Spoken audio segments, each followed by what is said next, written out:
Heading with Swiss Watch Expo, today I'm looking at this fabulous vintage Audemars Piguet cocktail watch.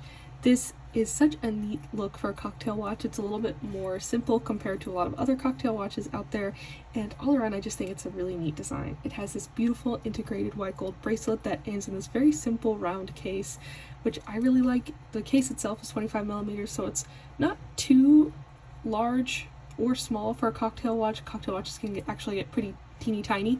This one is actually a nice size and could almost even be worn for an everyday watch at this size. It has this really beautiful deep blue dial, which is just so lovely when you move it around. I think blue paired with white gold really pops, and it kind of doesn't make it too flashy, but it definitely adds a lot of color and interest to this dial, and it makes the dial look very deep. The diamonds also offset the deep blue of the dial because they sparkle and shine out of the deep blue, kind of like a beautiful ocean that reveals diamonds. It's a really neat look. And all around, I just think that this watch has touches of simplicity as well as touches of elegance that all come together to make this a really unique and beautiful cocktail watch. So if you have fallen in love with this watch, or if you're looking for any other cocktail watches, we have quite a few available at SwissWatchExpo.com.